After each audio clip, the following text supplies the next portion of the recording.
Well, hello guys, welcome to the dating game with Troy Francis, another live episode from our lair, our wonderful studio space here in London.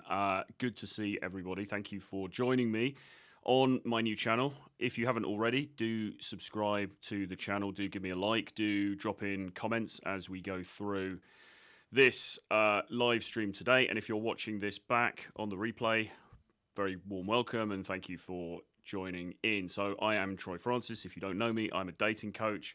I've taught guys for over a decade all over the world how to get the best possible results in the dating marketplace. And I also became a stalwart of the red pill scene as well.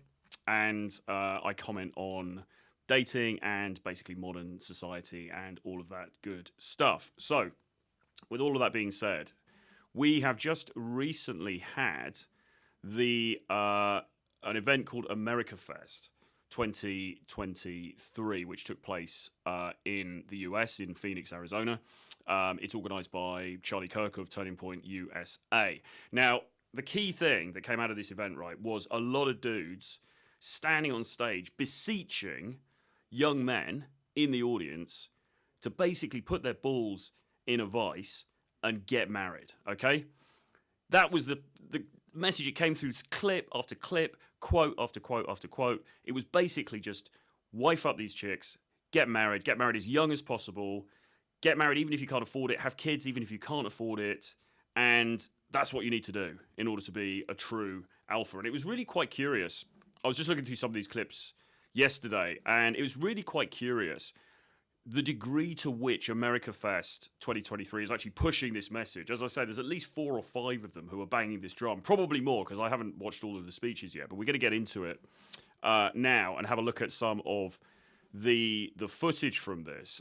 Some of this stuff is quite funny. And then I'm going to critique it and tell you why I think it's terrible advice, right? I believe it is terrible advice for young men to get married. Particularly for young men. I think it's pretty terrible advice in the modern world for any man to get married, to be honest, whether you're 18 or 88. I don't think it's a good idea, okay? Because of the legal ramifications of the state of marriage, because of the way in which marriage has been devalued now in society, where it's very, very easy just to walk away if your wife is not happy. And, 80% of divorces are initiated by women. If she's not happy, it's very easy for her just to pick up and leave. And then as the guy, if you're a man watching this, you're going to be in a whole world of pain and trouble, okay? Financial as well as emotional and psychological. So I think it's absolutely dreadful advice. I think it's really irresponsible of these people to be spreading this message in this unashamed way. There's not even any questioning of it. There's not even any, yes, get married, but be aware of these risks, or here are some things you could do to mitigate the potential problems or pitfalls that may strike you down the road. There's none of that at all. It's just this unashamed, full-on, hallelujah, tie yourself to the mast, gents, and don't worry about the consequences. So we're going to crack into it now and have a look at some of this stuff. So the first one is Mr. Charlie Kirk himself, who is the founder and CEO of Turning Point USA. He runs this convention, basically. And by the way, this convention is basically a bunch of right-wing speakers coming together to talk about conservatism, society, all the rest of it. Roseanne Barr was on the bill, which is quite interesting. Anyway, let's see what Charlie has to say. Now, a couple of the things that I want to make sure I mention. If you're a young person here and you say, boy, what do I want to do for my life? Honestly, you should get married as young as possible and have as many kids as possible. Period. There you go, right, period. There's no equivocation. There's no sort of like, oh, but you might want to be a little bit careful about this or that. You might want to just be a little bit concerned. And look, I understand that standing on a podium in front of a bunch of your fans is not the place for nuance. But nevertheless, it's just, period. This is what you got to do. And if you don't, you're a cuck. Reject the siren song of modernity. Now, some parents are probably, ooh, I don't like that, they should be. Reject the siren song of modernity. Go against the grain. And actually, what we're going to see a little bit later is this is well-founded on his part, because the Tinder annual sort of results, their year-in swipes data has just been released. And what we're going to see later is that actually the reason that conservative figures like Charlie are getting so wound up about this is it's not without reason, because actually the tide is very much turning against what he's promoting here. But anyway, basically, you know, they should go get a job first. You're wrong. I'm sorry, honestly. Yeah, don't worry about a job. Don't worry about meaningful income. Fuck that. Get her wifed up, lads. We are on the verge of a population collapse in this country. Every day I receive emails from young women filled with regret in their late 30s, and they say, Charlie, I'm sobbing as I write this email because what you talk about on the show is exactly right. I have a couple college degrees. I have a great job and almost no debt. But I was told, you know, to forego having a family, but now I'm looking around and I have a lot of cats. Yeah, he brings up a couple of reasons here, doesn't he? So he mentions population decline, but he doesn't go into any detail on that, which is kind of interesting, but we'll put that to one side. And then he goes straight to the sad cat lady narrative, which I'm not discounting. I'm not discounting that there are many women out there who were misled and were told you can have it all and have an amazing career and worry about the family and all of that stuff, you know, all of that petty, annoying biological stuff. You can push that into the future, into your 40s and maybe even your 50s or whatever. It'll all be fine. And they are regretting it. I do agree with him on this. But nevertheless, the blanket command of, so just get married, bro, is, I believe, very misguided and very damaging. And no kids. Honestly, where did we go wrong where we think that your bank account balance means more than passing down to the next generation? Where did we go wrong, everybody? Well, it kind of is capitalism, isn't it? Which conservatism is based in or grounded in. So I'm not saying, oh, therefore you're conservative, so it's your fault. But it is that's kind of how the world goes around, isn't it? But he's talking, of course, about women working and women putting their careers above family. And as I say, that is, you know, well-founded to some extent. So I hope you meet your future soulmate. As I met Erica, the best decision I ever made in my life and the greatest... He's got the Trump finger thing going, hasn't he? The best decision I ever made in my life. And I hope you get married and have lots and lots of kids. Now... Okay, so that is that. So that's Charlie Kirk, the first one. He's the organizer of this thing. He's the big boss, the head cheese, whatever. As I say, it's very unequivocal, isn't it? There's no sort of complexity. There's no acknowledgement of the stuff that the men's rights activists have been saying for the past 20, 25 years. There's no acknowledgement of all the stuff that people in the red pill community have been saying about the dangers of marriage, the legal dangers of marriage. And that's not even getting into the problem of monogamy itself, whether monogamy is indeed, lifelong monogamy is indeed either a natural state or a desirable state or a state in which it is actually possible to maintain in the modern world. Okay, putting all of that to one side, if you just look at the legal ramifications of what it means to get married to somebody, particularly in the Anglosphere, particularly in America, particularly in the United Kingdom, particularly in Canada, Australia, etc., and across Europe, and the penalties that will befall men if, well, I could say when, but let's say if the marriage comes to a close, the marriage doesn't work out, you can be royally screwed, okay? This is something that people need to go into with their eyes wide open, okay? You cannot just be standing on a platform wearing a nice red tie and a blue suit and saying, yeah, just get married, bro.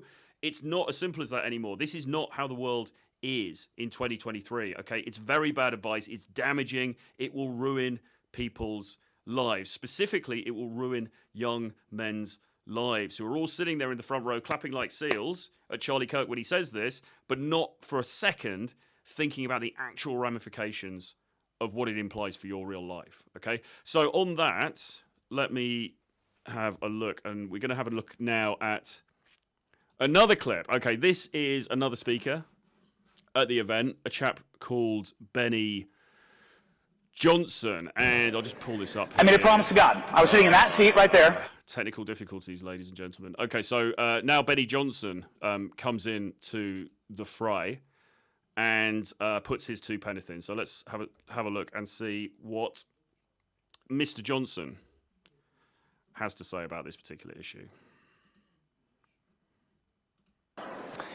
When I was your age, I made a promise to God. I was sitting in that seat right there, metaphorically, and I made a promise to God. And I promised God, as I was watching these same conferences, I would go to political conferences, same as you. And I'm in my 30s, so it wasn't that long ago. And I made a promise that if I ever got the honor and the privilege of standing on stage, a stage like this, that one, I would give an uplifting, hopeful message to young people, the kind of uplifting, hopeful message that I wanted when I was a young man. Right, okay. He's got a very good voice, hasn't he? Both him and Charlie Kirk are great public speakers. I'm making notes, metaphorically, as I watch this, because these guys are great at presenting their message. But the problem is, what is the substance of what he's saying?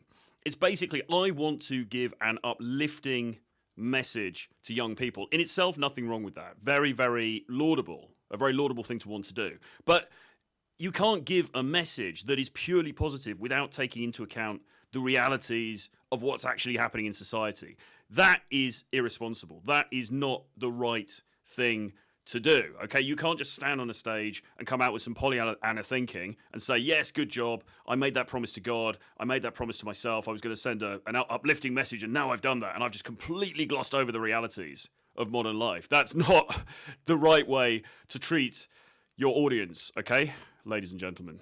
That I would speak to young men and try my hardest to show them that there is a purpose to your life. Well, that God has a purpose to your life. No, there is a purpose to your life, but it doesn't necessarily need to be one determined by Benny Johnson at the TPUSA. That God loves Sorry, I mean at America Fest 2023. You, and that you can become what God created you to be by following a few simple steps. And I can show you what unshakable joy, purpose, happiness, and uplifting looks like. This is what it looks like.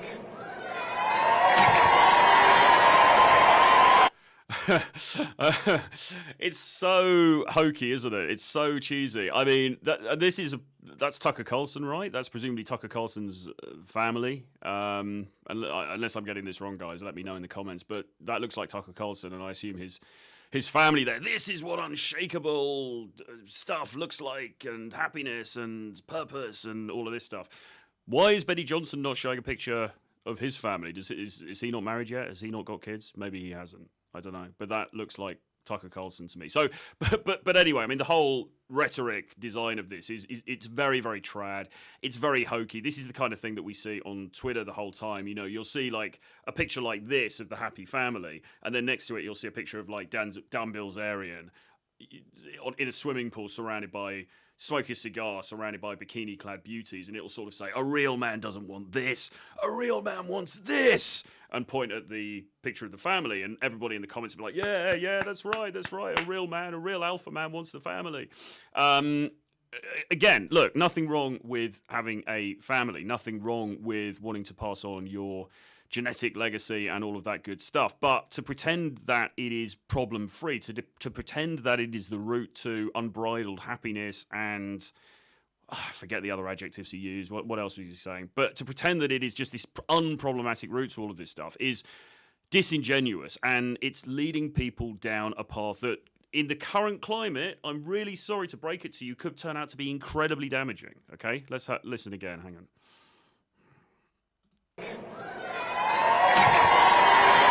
Woo!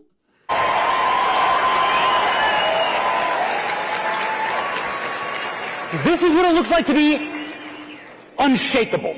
Unshakable. Ladies and gentlemen, let me explain that.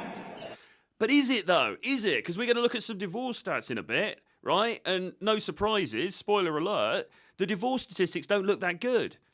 So how is that unshakable, right? Is it really unshakable if 50% of marriages fail? If an estimated 75% of marriages are not actually even happy? Is that unshakable? Is that your route to self-actualization and happiness and all the other stuff he said? Really? Really, Benny Johnson? Are you going to be there, Benny Johnson, if I wife up some chick and then it all goes wrong and she's charging me alimony and I can't afford to pay it and I don't get to see my kids? Are you going to be there, Benny, to look after me, to give me the hug that I need, to give me that sustenance and support? Probably not, Benny Johnson. You're probably not going to be there for me, are you? Young men, we're just going to cut right to it. Young men. If you want to be an immovable mountain in your life, if you wish to be a strong alpha, I beg you. Yeah, so, I mean, this is actually the kind of tactic that a lot of women will actually use, and feminist women, and actually any women, really, who want to get their own way. They want to get guys to act in a certain way. They'll use this same sort of subtle shaming. They'll say, no, this is the alpha thing to do. The alpha thing to do is not be Dan Bilzerian. Don't be surrounded by a bunch of hot, beautiful, sexy, in their prime Victoria's Secret models. Fuck all of that. If you want to be the real alpha, be Tucker Carlson. That's how you become unshakable. Until 8 years later, because that's the average duration of a marriage, she ends up dumping your ass, and then you're screwed, and you don't get to see your kids, and you've got to pay alimony and all the rest of it. Which is the bit they always, well, I'd say gloss over. They don't even fucking mention it, do they? Find a woman. Find a woman. Anyone will do. It doesn't fucking matter. Just go out, find her. Just go and grab someone off the street. It's fine. Fall in love. Get married. Have more children than you can afford. I mean, it's just that is the real like facepalm moment, isn't it? I mean, this exhortation. Have more children than you can afford. I mean, how on any fucking planet? How on any fucking planet is that stable advice? That's not even conservative advice. That doesn't even come under that. You can't even call that conservative. That's the opposite of conservative. To have more children than you can afford. I mean, on what level is that a fucking good idea? Is it a good idea for the children who are born into poverty and potential destitution because you couldn't use a condom? You know, is it economically good? Is it grounded in good economic fiscal sense? Absolutely not. I mean, is this guy insane? Like, what's he fucking talking about? Jesus Christ. So let's listen to this again. It's unbelievable. I mean, seriously. I mean, unless I'm, I don't know, going off wrong on this, but... Fall in love. Fall in love. Get married. Have more children than you can afford. Have insane amounts... And they're all cheering in the background. They're all in the background. Yeah. Yeah, Betty Johnson, I'm going to have more children than I can afford. Are you going to be there to pick up the pieces, Betty Johnson, when it all goes wrong? Are you, Benny? Are you? Of course he isn't. I mean, he doesn't give a damn what happens in, you know, he's pushing this message. Okay, fine. That's his, you know, that's the party line at this conference. Okay, great. He's pushing this message. The potential individual consequences of this for people who are watching this speech. Benny Johnson doesn't give a damn. He's not going to be there. You can DM him on Twitter. He's not going to respond. Oh, yeah, my wife left me. She's banging the local plumber. I can't see my kids now. I've got to pay this alimony. I can't afford it. I'm about to lose my job. What do I do, Benny Johnson? Benny Johnson's not going to be there to help you out. He's long gone. He's taken his check from bloody Turning Point USA, and he's in the Caribbean having a great holiday. He doesn't care about kids. There's nothing the world can do to shake you if you do those simple... Well, apart from getting divorce raped, I mean, which is, you know, the world can very much shake you when it does that. It's happened to friends of mine. It's happened to very close associates of mine, and people are going through it right now. It's not great, man. Steps, and if you acknowledge that God, particularly because he doesn't even say anything about vetting. He doesn't even say, oh, you know, go to your local church and maybe find somebody where you're... I mean, at least the likes of Matt Walsh, and more on Matt Walsh later, but at least those guys, you know, they'll kind of temper it a little bit and sort of be like, yeah, you know, you want to find somebody with the same kind of values as you, the same sort of, you know, you're coming from the same spiritual outlook and so on and so forth. Benny Johnson, fuck all of that. Benny Johnson is just like, no, find a woman, fall in love, marry her. And that's it. Loves you and has a purpose for your life. That's it. That's it, and you are immovable, unshakable. Yeah, I mean, you know, it's... Look, as I say, I understand. You're standing on a stage in front of all of these people, and you're there to create emotion in the crowd, okay? This is rhetorical stuff. You get from a performative aspect what he's doing, but the advice... The actual advice here, and again, as I say, I understand in a fairly brief speech, there's probably not much time for nuance and quiet reflection, but Jesus Christ, you're basically telling this whole group of people, just go out there, find a woman, doesn't matter who she is, get married, pump out more kids than you can afford. I struggle to think of a more irresponsible piece of advice that I've heard given out on social media, and I'm on X, right? I've been on X for umpteen years, so I've seen a lot of irresponsible advice given out, some of it by myself, but I can't think of anything more life-damaging than what Mr. Johnson is saying here. So I want to now move on, and we're going to have a look at, this one's good as well. So now we've got Mr. Brandon Tatum, the Officer Tatum, who weighs in, reminiscing about his wife and talking about his marriage. So we're going to have a look at now what he has to say. And this really is quite incredible. So let's have a look at this, see what you guys think.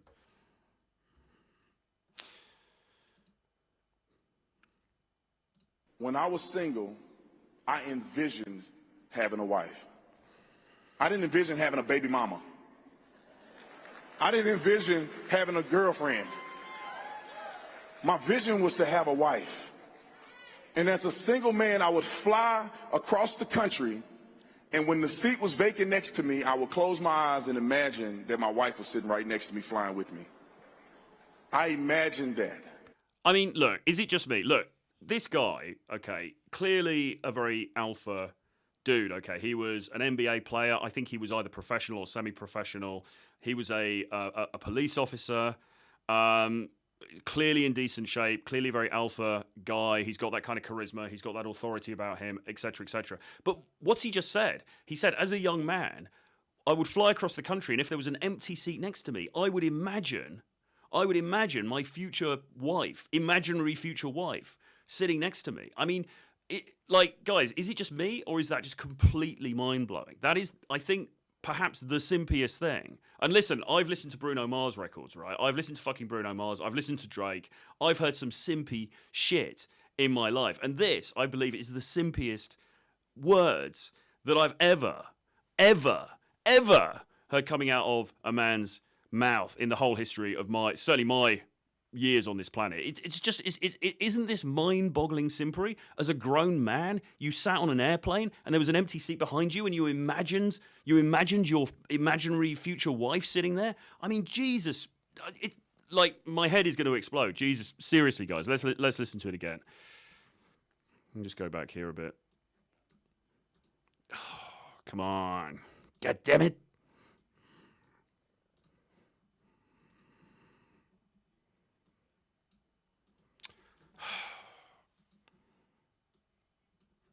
Sorry, chaps. I'm so blown away by what he said that my technical abilities have just completely evaporated. I think we're going now. Oh, no. That's no good. We seem to have a little bit of a... We seem to have a little bit of a...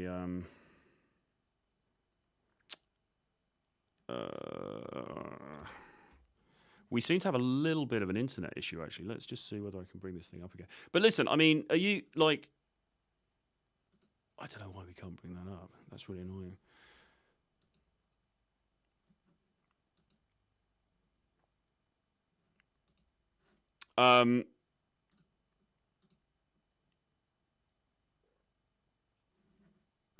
Oh, right,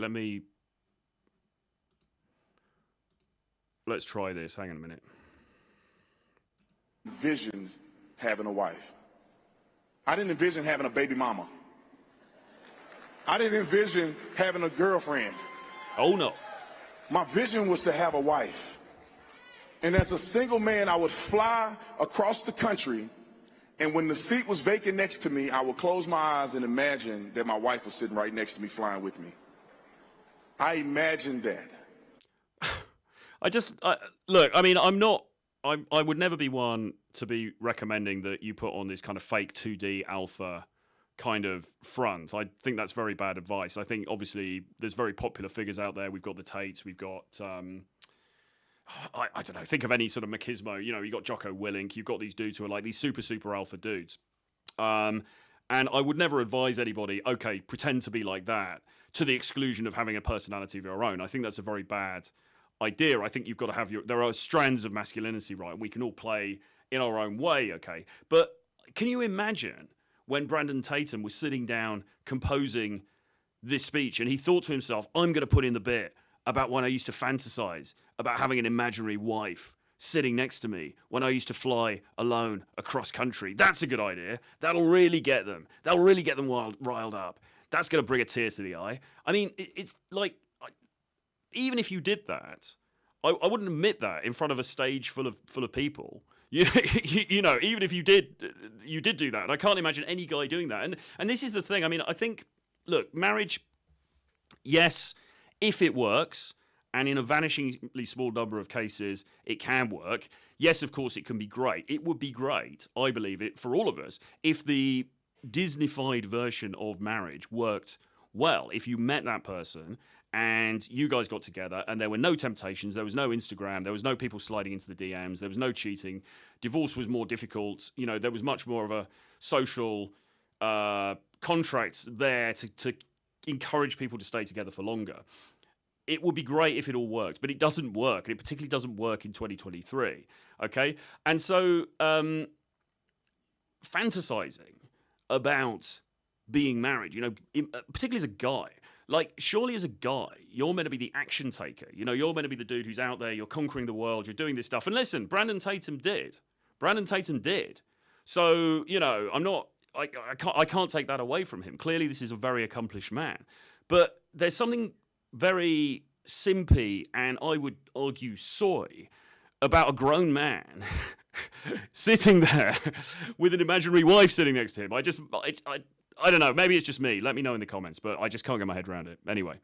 I saw it. I believed it. I wasn't just running my mouth. I believed that God was going to do that for me. And I am very proud to point out somebody in the crowd that is such an inspiration to me. She got my back in everything that I do. She supports me. She stays at home with the baby up all night. I be mad at her. Baby, you let him go to bed. She up all night because she love our baby, and she's my rock. Corinne Tatum right here. Give my wife a round of applause.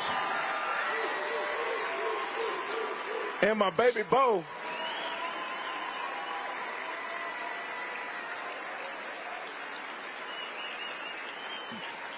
This part, y'all love Corinne more than me. Okay, well, that's nice. That's quite cute, isn't it? You'd have to have a heart of stone not to be moved by that. That's very nice. You got the his wife and you got the kid sitting there in the front row. That's a heartwarming moment. You can't take away from that.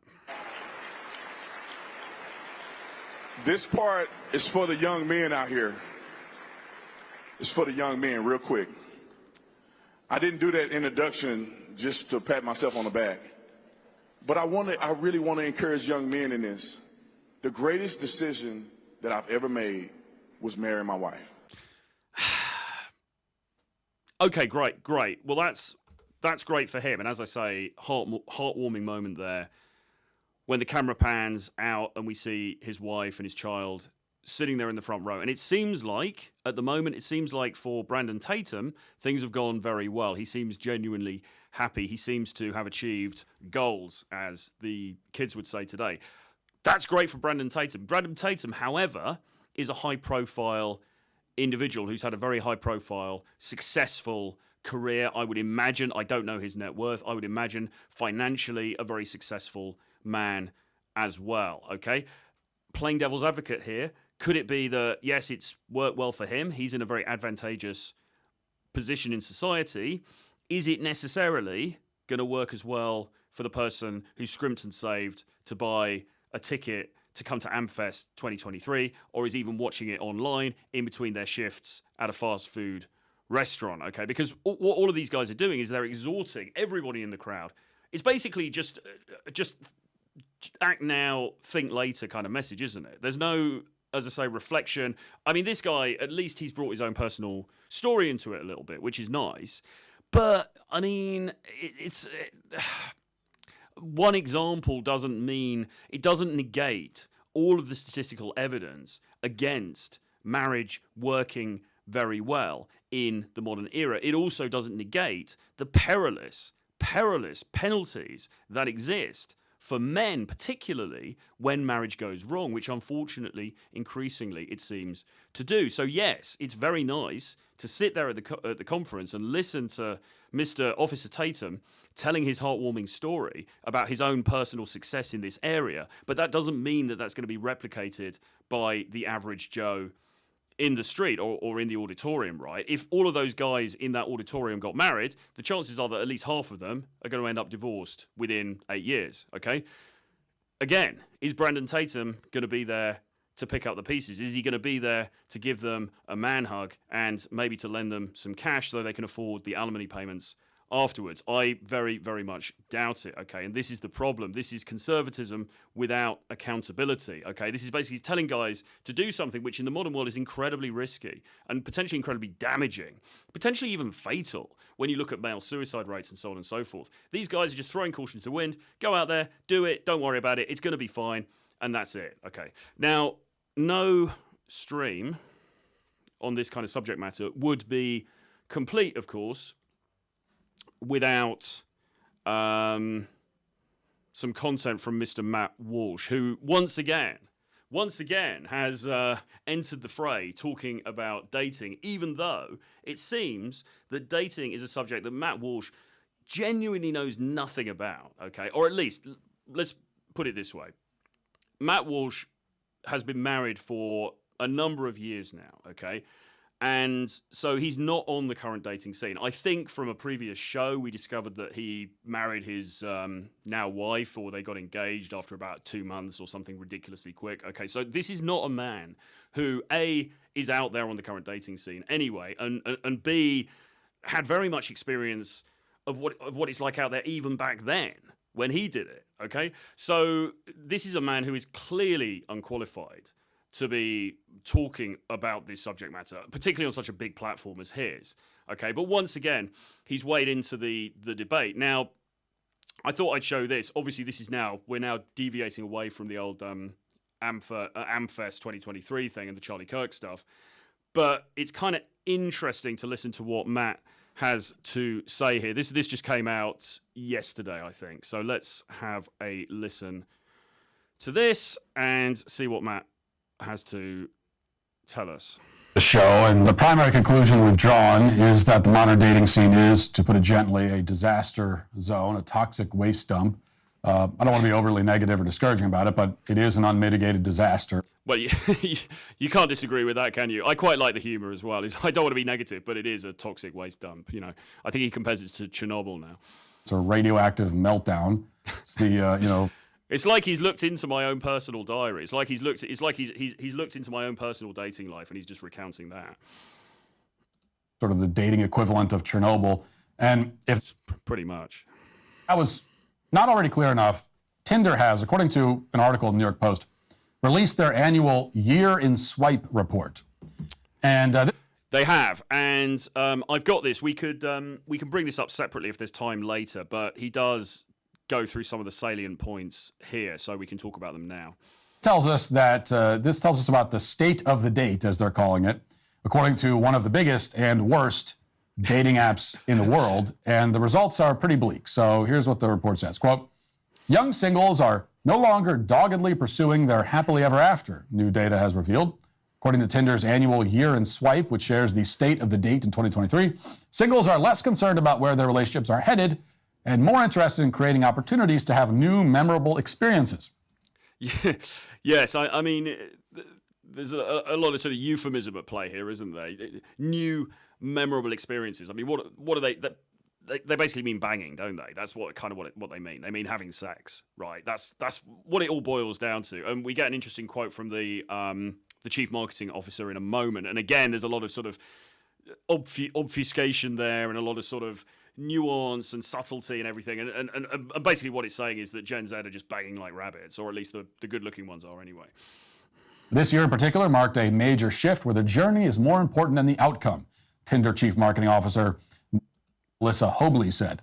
Quote, this new generation of daters is showing us what it means to date for the possibilities, freeing themselves from traditional expectations, allowing them to write their own worthwhile stories. Yeah, I mean, look, I imagine that Matt is not a fan of how she's couched that in prose, and I would have to concur with him. I think that is incredibly hokey, and it's kind of cringe the way that she's written that. I mean, basically what she's saying is Gen Z love to bang around. They're not too bothered about finding Mr. Right. They just want to find Mr. Right now, and to hell with the consequences. That's kind of what she's saying, but she's kind of making it, sort of ameliorating it and making it sound nicer than it is. Now, when we drill down further into this, probably what's going to happen is that we're going to see that actually it's not that all Gen Z are banging around at all. It's just that there's a small tier on the top level who are getting all the action, particularly the guys, right? You know, the top 20% of the guys are getting all of the play, and the rest of the guys are getting nothing. So I would imagine if we drill down further into this data, which I haven't yet had time to do, we're going to see that the haves and the have-nots, the gulf between them is getting even bigger. But anyway, that's for another show. Basically, what she's saying is that they're at it like rabbits.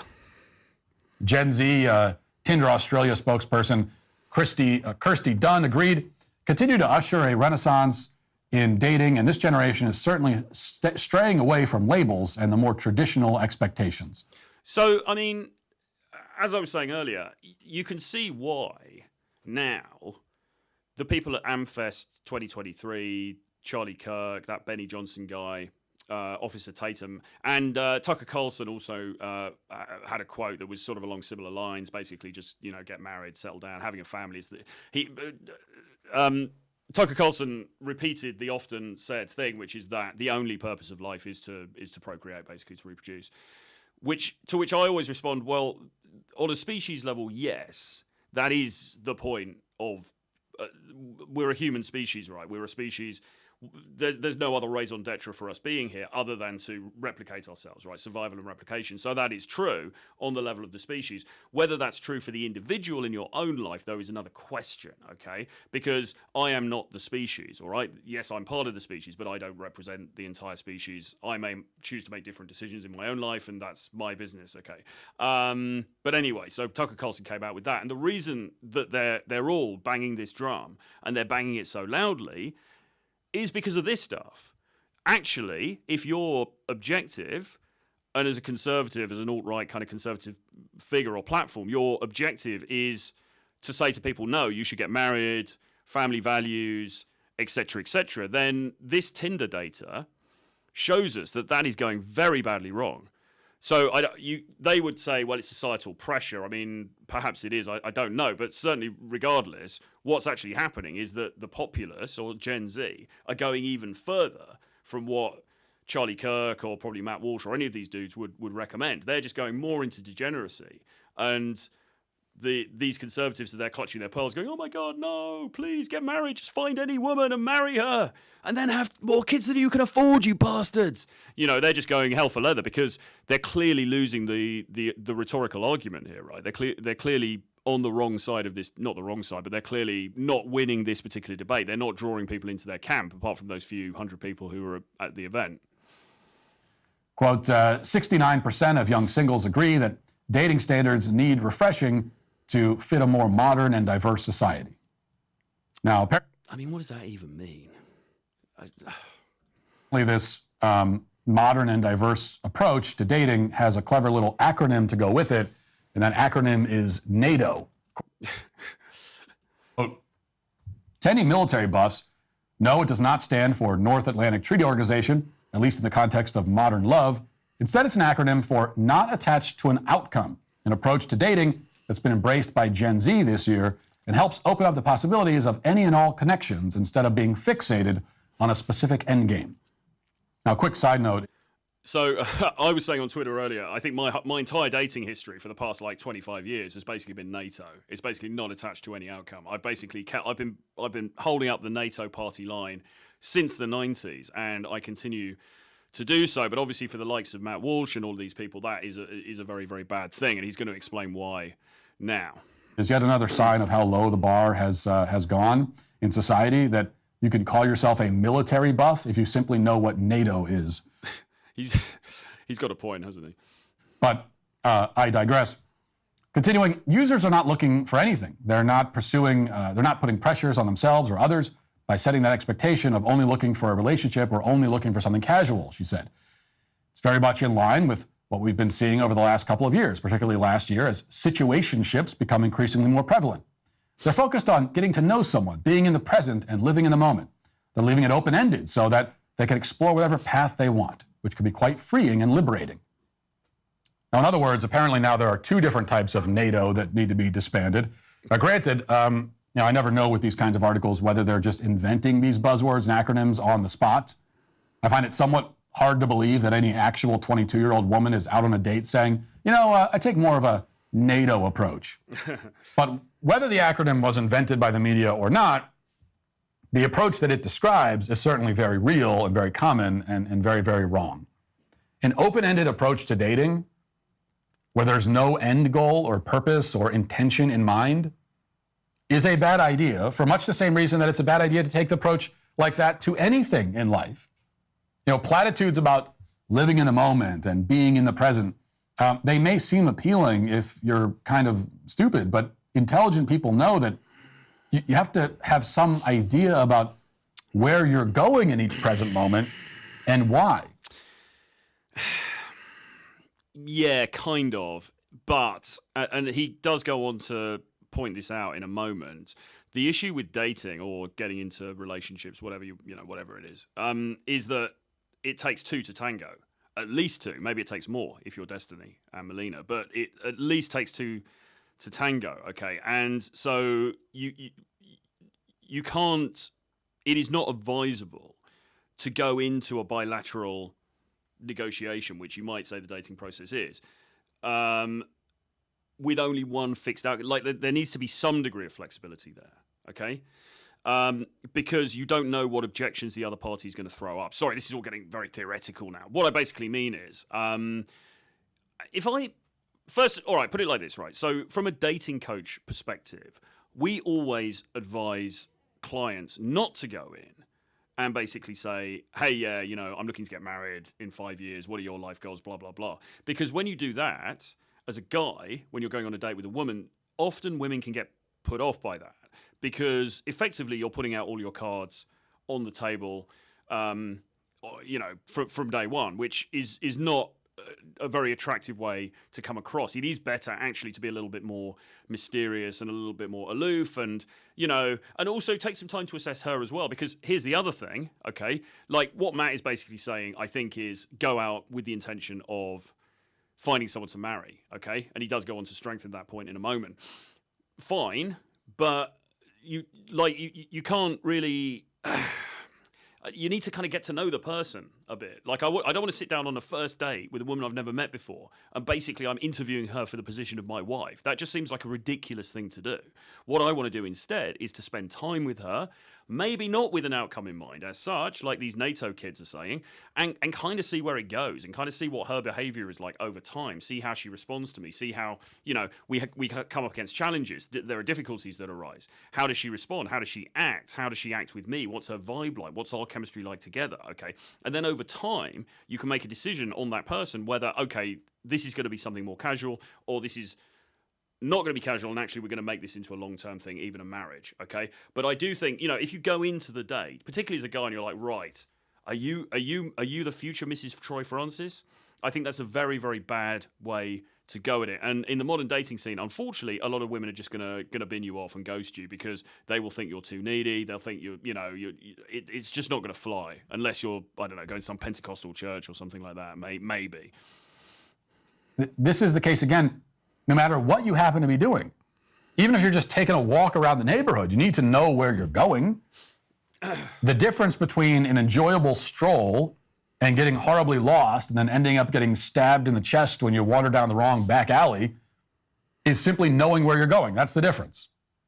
You don't have to have every step planned out. Well, I don't want to be pedantic, Matt, but you could know exactly where you're going and still get stabbed down a back alley. I mean, you should come around here, man. This is East London. I mean, I know exactly where I'm going, and I'll probably get stabbed when I leave the office today. I mean, that's just how it goes in these ends. You can and should be prepared to change course if need be. But you need to have a direction, a purpose, a sense of where you want to end up. Going for a hike in the woods is fun, but if you're living in the moment the entire time and keeping things open-ended with no idea where you want to go or where you should go or what direction you ought to be heading, then it will become progressively less fun until eventually you're completely lost and you die alone of starvation and hypothermia. And that's basically how the dating scene works, more or less. Are you traveling for the holidays? If so, Pure Talk has you covered because they just added international Santorini increase. Pure Talk, America's most team around /Wall / rapid access free. The Pro is large. Security doesn't mean always within reach. Yeah, top of that, if you use and insure.com, dating is not an exception to the general principle that you should always have a reason and a purpose behind your actions. Rather than just kind of ambling around aimlessly and blindly, sort of bumping into things like some sort of malfunctioning Roomba. Well, actually, that's kind of how I've directed my own dating life for the past 20 years. So, yeah. Dating not an exception to that. But it's been a lot of fun. Principle, but it is, if anything, the very best example of it. Because before you venture warily into the dating scene, you should be able to answer some basic questions. Like, 1, why am I doing this? Well, maybe you want to get laid. 2, what do I hope to achieve? 3, sexual satiation. 3, where do I want this to go? The Travel Lodge on Euston Road. And again, those are questions you should be able to answer no matter what you happen to be doing in any given moment. And if you cannot answer any of those questions about dating, then you just shouldn't be dating. You probably shouldn't even be driving. Like, you are so indecisive and apathetic as to barely I think there's a little bit of a sort of... I suspect that what's actually happening here is that he is taking this... The wording that they've used in this Tinder report somewhat too literally, okay? Because I think the reality is... And again, look, this is kind of just me spitballing here, so you might disagree. But I think probably the reality is that actually most people who were questioned for whatever study they did for that Tinder report, probably most people actually do have a pretty good idea what they want as the end goal. You know, like a lot of women that I've interacted with, a lot of women I've dated and stuff, they've kind of known, yes, at some point I would like to have kids, I would like to have a family, okay? That is there in the back of their mind, okay? So it's not that they're just wandering blindly, like he's implying, just like sort of stumbling around and not having any sort of clue at all to the final destination. I think a lot of, as I say, women, I think probably a lot of men as well, although maybe with men it can be slightly different. But I think most of us do have some sort of idea where we would like to end up, and with a lot of people, actually, and this is the good news for the Tradcons, actually still, for a lot of people, that is in some form of committed relationship, and it is having a family, okay? And I think most people do actually know that in the back of their head. However, dating is not this one and done process where it's like, you go down to the local plumbing store to buy a new sink or something, and then you look at a couple and they go, all right, this is the one, I'll take it. I mean, dating is a much more nuanced and complex process than that, because it's a process of getting to know somebody, and it also should be a process of getting to know somebody, frankly, over a period of time. Like for guys, I would say, really, you want to be with her for a minimum of a year, really, before you make things serious, and probably even more than that. I certainly wouldn't move in with somebody for in any less than at least 12 months, because you've got to vet them. You've got to figure out, okay, is this actually somebody that I want to get into that sort of a close domestic relationship with, or are they just a bit insane and I should be running for the hills, And again, this is why this kind of Tradcon advice is dangerous, because there doesn't really... There isn't much emphasis on vetting. There isn't much emphasis on, well, hang on a minute, man, just go slowly here. Just you're making a huge commitment, getting married or getting into a long-term relationship. So just, take your time, figure things out, make sure that you're with the right person. I mean, to be fair to Matt, I think he has said those kinds of things in different videos. But some of these people at the Amfest thing, I mean, none of that nuance. It was just, no, find her, marry her, that's it. And that's just not a good way to operate. So actually, this whole NATO thing, it sounds flaky, it sounds stupid, it's a stupid buzzword that they've just basically made up, But in fact, actually, that really is probably how dating does operate, and probably should operate. Because yes, your meta plan might be, yes, I would like to find somebody, I would like to get married, I would like to have a family. But then there's the micro side of things, which is, okay, but is it going to be with this person or is it going to be with that person? And of course, these people completely take any sort of the pleasure of any kind of casual sex out of the equation totally. That's just completely verboten, right? That shouldn't come into it at all. This is only about finding a life partner, and that's it. And really, you know, he may hold that view, and that's fine, but really that's counter to human nature, and that's why we're seeing this kind of hookup culture proliferating in the Gen Z segment. Qualify as sentient. And if you wander out into the dating world like that, it's guaranteed that either you'll end up feeling used and manipulated and heartbroken, or the person you date will end up feeling that way. Well, he's obviously never been to Miami because everyone's pretty up on the game over there. I don't think anyone's feeling particularly manipulated over there.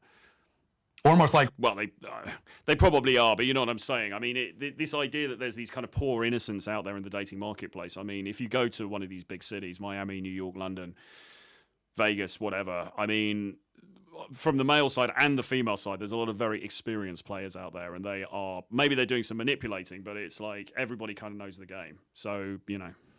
Both of you will. But there is zero chance of a good outcome. That's the way life works. If you're vacillating too much to pursue a specific outcome, then life will pick an outcome for you. And it won't be one that you like. Because there's going to be an outcome one way or another. You could either have one in mind that you're chasing down, or you could just let chance decide for you. And again, usually when chance decides, it's not going to be in your favor.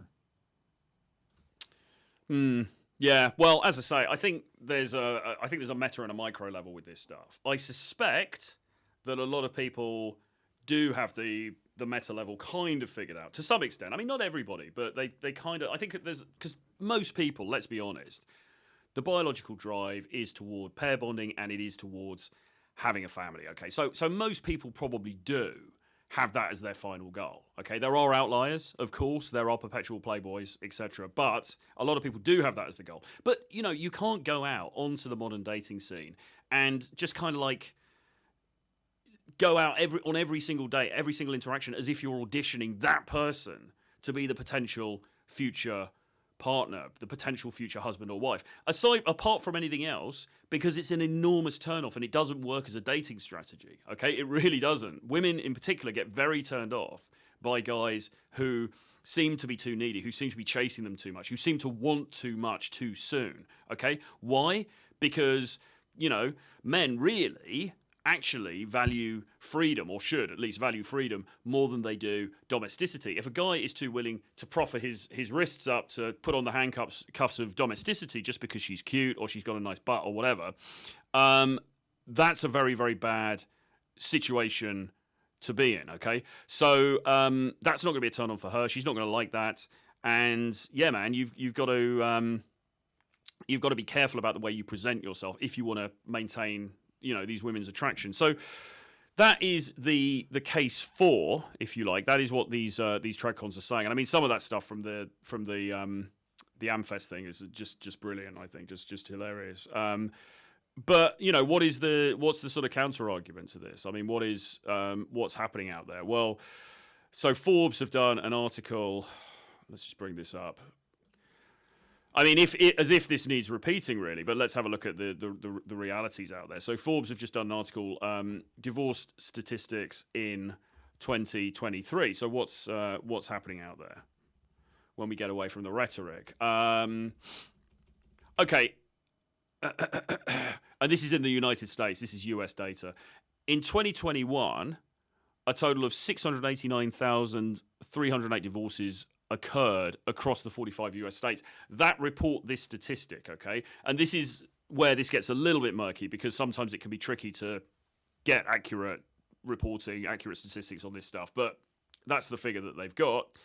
During that same year, there was 1.9 million marriages, okay? So there were significantly more marriages than divorces, okay? Making the US marriage rate 6 per 1,000 people. Far more people get married over the course of a year than get divorced. These divorce statistics shows what happens to marriages that end and when and how couples decide to end them. How many marriages end in divorce? What about the famous statistic that half of all marriages end in divorce? That's true, but only when it comes to first marriages, half of which are dissolved. Half of which are dissolved. Second and third marriages actually fail at a far higher rate. So the news doesn't get any better. It's still a 50%. This is Forbes. This is from a month ago, right? This is this is what they're saying. 50% of first marriages will dissolve. Okay. Second and third, and you would have thought people would have learned their lesson by then, but the second and third, there are even higher rates of failure. So the prognosis is not that great, okay? I mean, if now people will argue, and maybe this is for another show, but people will argue, well, just because that's the overarching statistic, it doesn't mean that you go into a marriage and you've got a 50-50 chance. And I do somewhat agree with that, because it does depend on various things like the partner you've chosen, your compatibility, your values, your shared, vision for your life, your family backgrounds, all this kind of stuff. Like, these things definitely do play into it. So it's not like this 50-50 Russian roulette kind of a situation. But nevertheless, if you're going into a legally binding contract where 50% of them don't continue beyond the 8-year mark, which is what I think they say here, a little bit further down, shouldn't that be ringing some alarm bells? Shouldn't there be a bit of a red flag there? Maybe, a little bit more of a red flag than Charlie Kirk is implying, or Benny Johnson's implying, or any of these clowns who are on that stage at the Turning Point USA event. Yeah, so it says here, when marriages end, usually some time has passed since the wedding. The average length of a marriage prior to divorce is 8 years. Okay. Trends over time. So the divorce rate has decreased from a rate of 4 to 2.5 since 2000, but the marriage rate has decreased as well. So you've got to look at that. You've got to bring that into account. Anything else of interest here?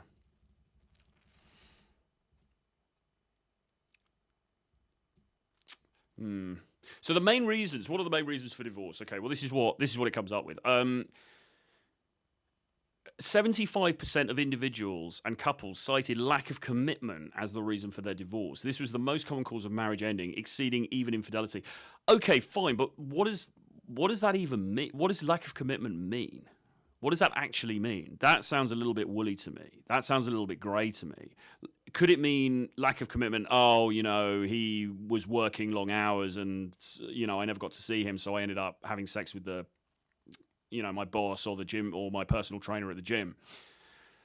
Could that be said to be lack of commitment? I mean, how are we defining lack of commitment? That is immediately worrying to me, because that sounds like a very woolly metric upon which to judge that your marriage should be brought to an end. And remember, 80% of marriages are ended by the woman. Okay, so you've got 80% of marriages being ended by the woman, and in 75% of those cases, give or take, the reason is this nebulous, somewhat ill-defined thing called lack of commitment.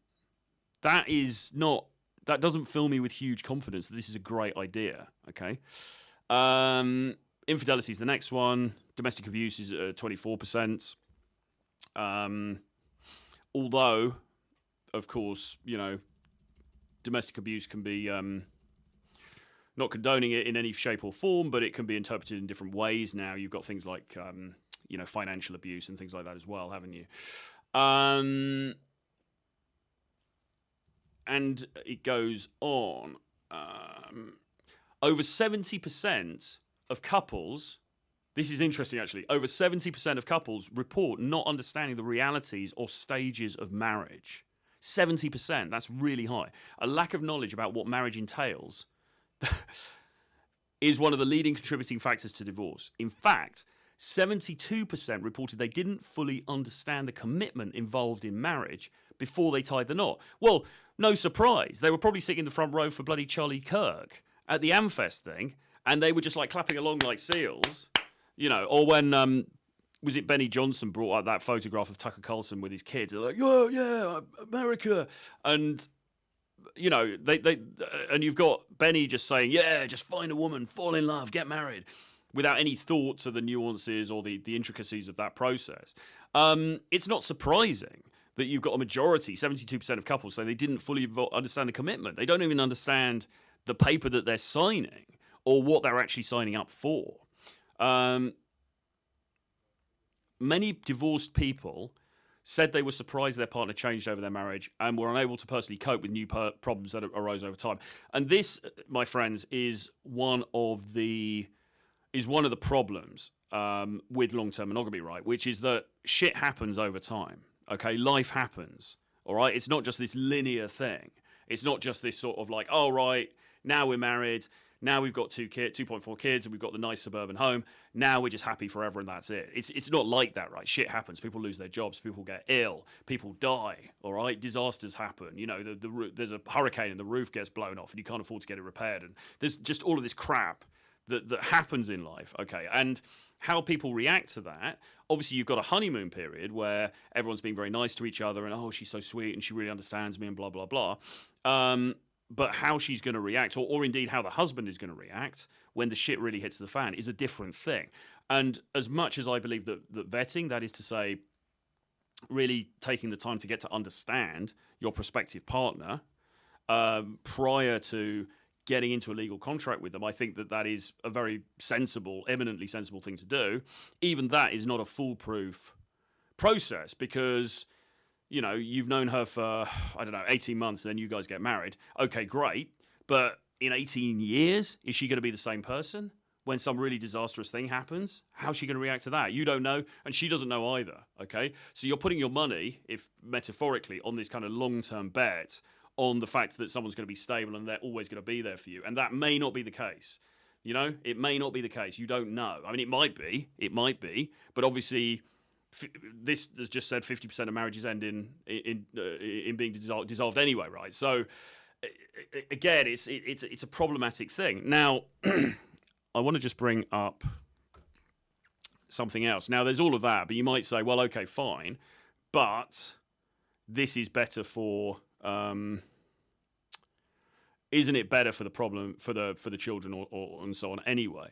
Well, let's just have a look at this is something that I got sent on X earlier on. This is from 2022. Now, I mean, full disclosure, you can see already, this is obviously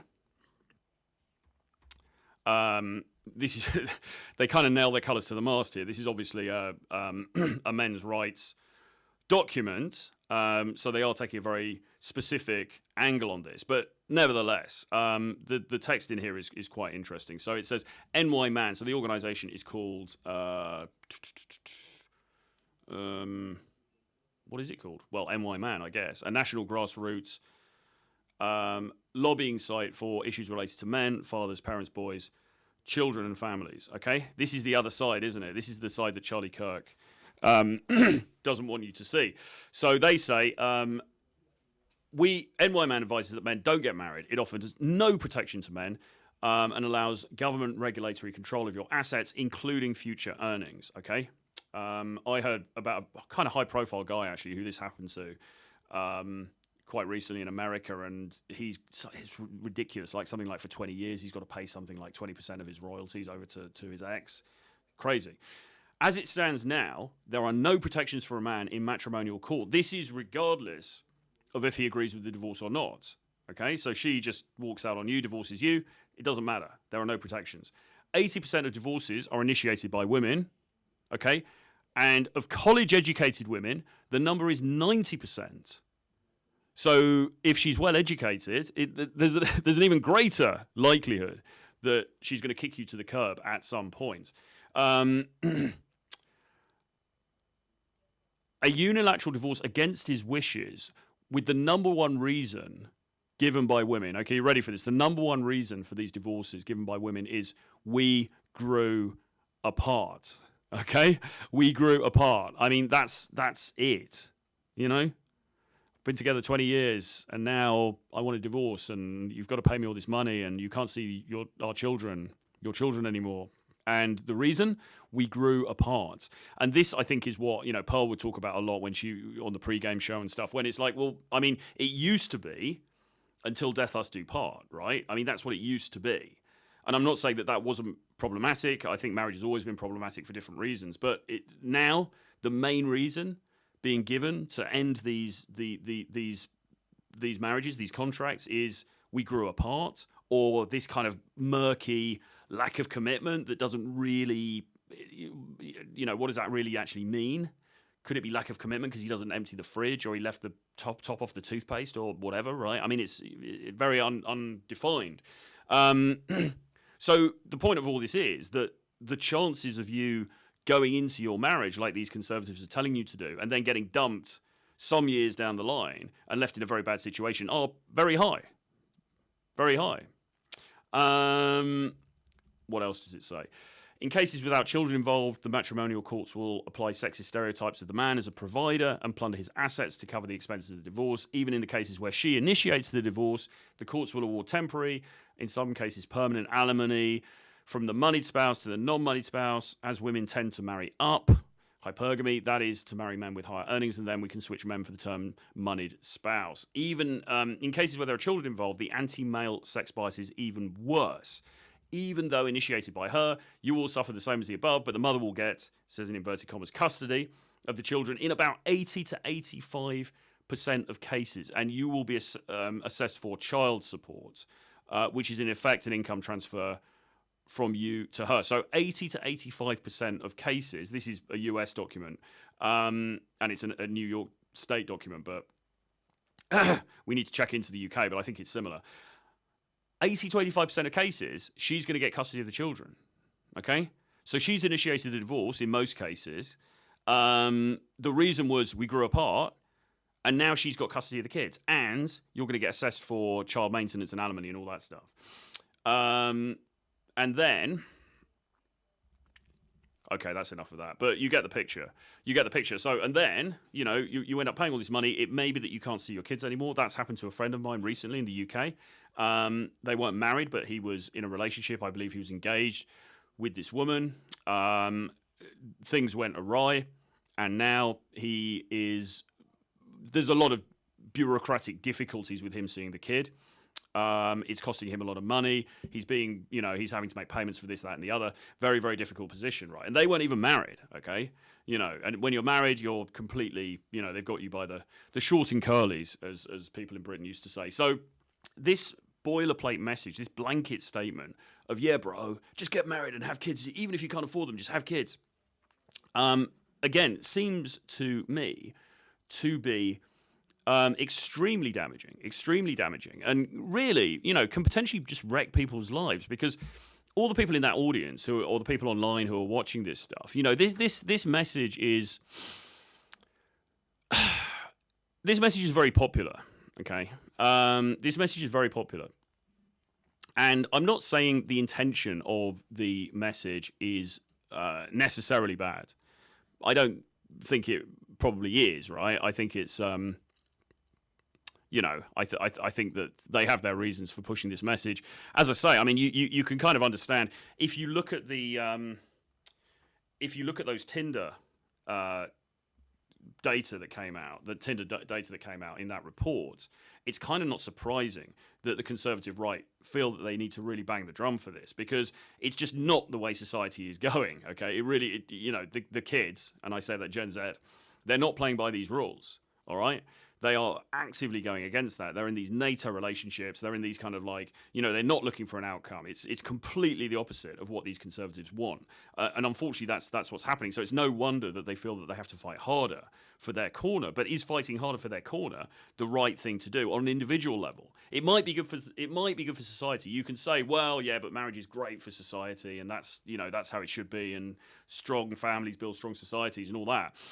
But if half of these unions are breaking up anyway, and we haven't even gone into the damage that can be done to children through divorce. I mean, addiction, psychological problems later in life, broken relationships, failed marriages for them, the process, the pattern repeating itself. It's very well documented in studies that divorce, the trauma of divorce, the trauma of the parents splitting up, incredibly damaging for these children. So again, you've got the likes of Charlie Kirk saying, well, just get married, have a load of kids, blah, blah, blah, don't worry about it. Well, okay, fine, but what happens to those kids if that marriage doesn't sustain itself, all right, over time? Very damaging for them as well. Not a thought is given to those notional children either. Very, very bad, very irresponsible, okay? Not just for the guys, who are going to end up in this very, very adverse situation that was described in that NY document, but also these potential children as well, who could also end up just being completely disenfranchised and suffering from all these different problems, going through into adulthood. You know, it's not just as kids, it's like through their entire lives could be wrecked by this very irresponsible advice. Because what these Tradcons are doing is they're basically, most of these people are married. They got married when they were very young.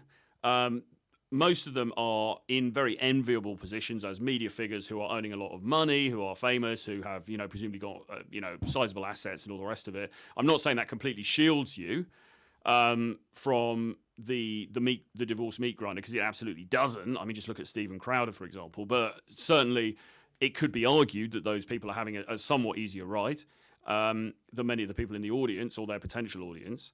And, you know, it's fine for them to sit in their ivory towers and promulgate this stuff. But again, they're not going to be there to pick up the pieces as and when it goes wrong. And we know that the scene out there is incredibly... I mean, look, you've just got to look around you. You've just got to look at social media. You've got to look at the dating apps, the proliferation of Instagram, all of this temptation, and no social censure whatsoever against breaking out of a relationship that you're no longer happy in. You know, we grew apart. Okay, fine. We'll go and have sex with your Pilates instructor then. That's absolutely... There's no... An eyelid is not batted over that. In fact, if anything, it's somewhat encouraged by society. So as a young, naive man, you're putting yourself into this very, very precarious situation based on advice from these people that these people themselves, for the most part, haven't even experienced, because they don't know what's going on out there. They don't know what it's actually like in the current dating arena. So, with all of that in mind, I think we can probably bring this one to a close, but I'm just going to see what else we have. There's also, as well, and again, maybe this is for another show, but there's also, as well, the issue of whether marriages or long-term relationships are actually happy as well, because even if the relationship has sustained, that they haven't got divorced, they've stayed together for a period of time, are they actually happy? And I was reading a really interesting thing earlier. I mean, this is not scientific, this is a rhetorical thing. So flame me all you like. But this is on Quora, and it was written by a counselor or somebody who works in couples counseling and psychotherapy. And she wrote, this was in response to the question, are married people genuinely really happy, or are they happy long term? And she says, I'd say overall about 25% are so unhappy that they separate eventually or get divorced. Okay. Another 25% probably should separate because one or both of them are miserable, but they stay together for financial reasons. Okay. Cheaper to keep her. Or because of the kids, or because of religious or societal pressure. So they're not happy, or at least one of them's not happy, but they're kind of holding it together anyway for other reasons. Another 25% have a relationship they can tolerate. Okay? Maybe periods of happiness. This is as good as it gets, folks, or nearly as good as it gets. 25% have a relationship they can tolerate. Okay? Maybe periods of happiness, but by and large, they're just hanging in there. I mean, that really... That is just the definition of, what's the old quote?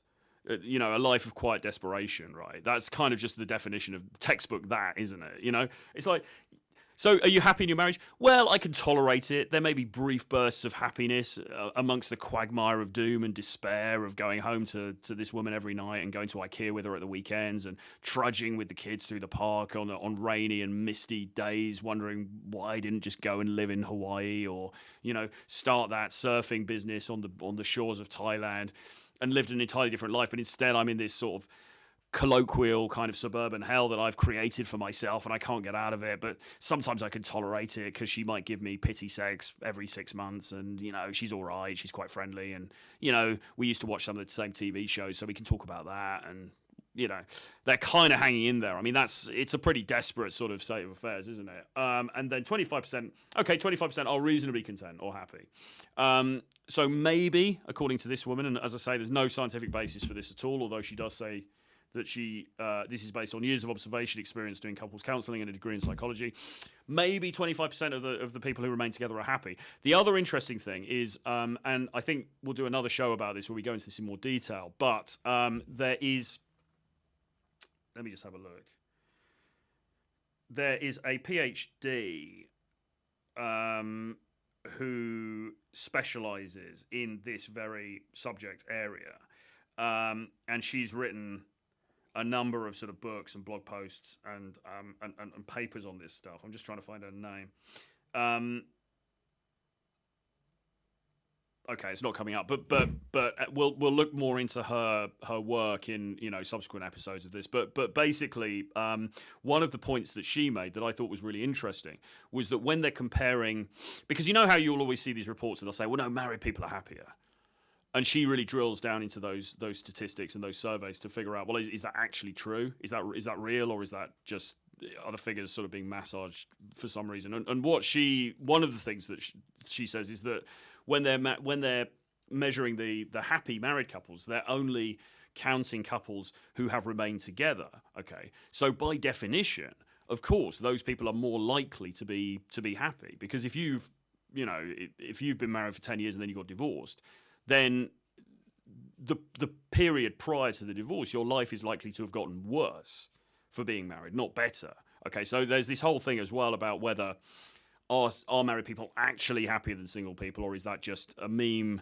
Is that just a kind of assumption that's being propped up by faulty science? And she argues that it is. So there's also that aspect of it. There's infidelity, which we know is off the charts. There are so many obstacles in the way of maintaining a happy long-term marriage in 2023. And as I say, none of this would matter.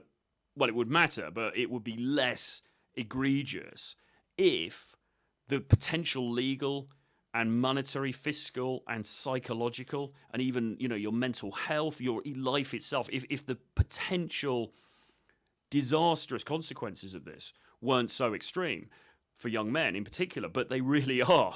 They really are. Unless you don't get into a legally binding contract, or you're somewhere where the marriage laws are different or something. But if you're at the AmFest conference, then you're probably American. You're probably based in the States, or at least in Europe, or whatever, or the Anglosphere, or whatever.